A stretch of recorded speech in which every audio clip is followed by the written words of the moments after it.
We're back now with the chairman of the Republican National Committee, Reince Priebus. Welcome, Mr. Chairman. Good morning. Peggy Noonan says about the Republican Party that it's shattering. Matt Schlapp, the American Conservative Union, says that the conservative movement is hopelessly fractured. What's your view on the health of the Republican Party? Well, look, I mean, if you look across this country, we're having record turnout. We've got 70% more people coming out in this Republican primary, so we're up 70%. The Democrats are actually down 30%. So there's no question that on the enthusiasm gap, we're crushing the Democrats. We're beating them on money. We're beating them on mechanics. And, you know, I like our chances. We're prepared to beat Hillary Clinton. We've got a situation, though, where you've got the Speaker of the House is calling out the frontrunner on questions of bigotry. The frontrunner is attacking Nikki Haley, the governor of South Carolina, who gave the Republican response. That's pretty tough stuff.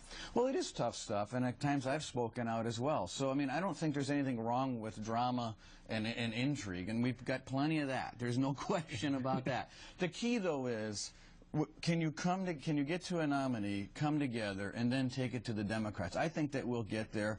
I'm confident that we will. And look, we've got more Republicans elected today since 1900, but we do need to learn how to win a big cultural vote in this country, and that's what I'm hopeful of. That coming together, that's the traditional thing that happens. But in these last couple of weeks, you've got Senator Ben Sasse saying, nope, he won't vote for Donald Trump. You've got other people saying, let's start a third party. There's also talk of a kind of monkeying around to get a contested convention. That's different. That means the coalescing isn't going to happen. Well, what it means is that we're in the beginning of March. We've got over 1,600 delegates to go. It means that people are concerned, at least in their own interests, as far as who the nominee is going to be, and they're making public statements likely to change the course of what they see as a direction that they don't like. But ultimately, there's a long way to go. We are going to come together, and we're going to beat Hillary Clinton, who's now dodging immunity agreements with the DOJ. What do you make of this talk about the convention? Let's start with Mitt Romney. He basically said, everybody who's not Donald Trump should have a strategy where Marco Rubio wins in Florida, Kasich wins in Ohio, denies him the number of delegates he would need to get the nomination. What do you think of such a planned strategy? Well, I don't really think anything of it. I mean, my role is to basically be 100% behind whoever gets 1,237 delegates. I'm not going to do anything to help someone get 1,237 delegates, nor am I going to do anything to prevent someone from getting 1,237 delegates. But keep in mind what's going on here. We have a political party, two political parties. These folks are running to join our political party as our nominee. So, yes, they pledge to support the eventual nominee if they want to take part in the process. And eventually we'll get to that point. They will join, one person will join our party, and we will be 100% behind that person.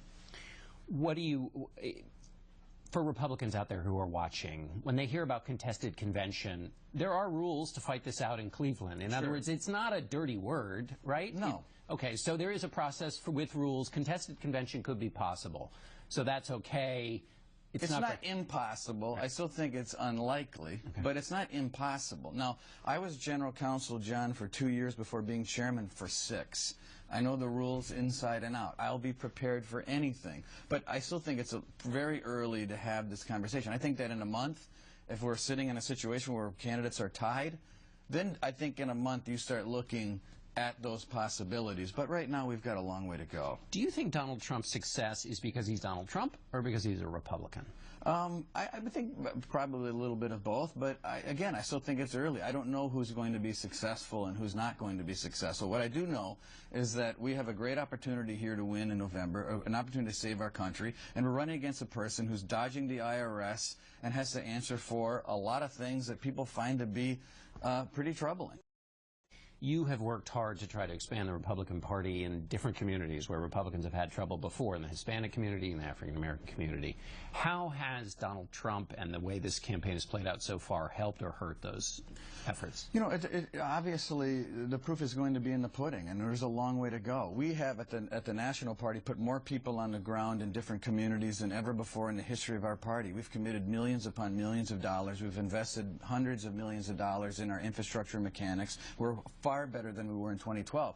But, you know, listen, I do think that tone and the rhetoric has to improve. I do think that you have to keep a PG rating during debates. And I think that the next debate needs to be improved in that regard. And so I'm hopeful that our candidates will heed that suggestion.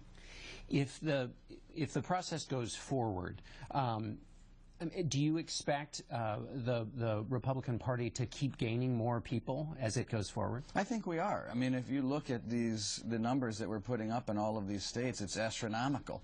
If I was a Democrat, I'd be very concerned over the lack of enthusiasm over a sluggish process that isn't going to end anytime soon, even though Hillary Clinton is now seemingly winning these contests. She obviously didn't have a good night last night, and it doesn't seem to be ending for her. I think Bernie Sanders is going to do well out in the West Coast. Those contests aren't coming for a while, so they're in for a long process, whether they like it or not. All right, Reince Priebus, thanks for being with us. You bet.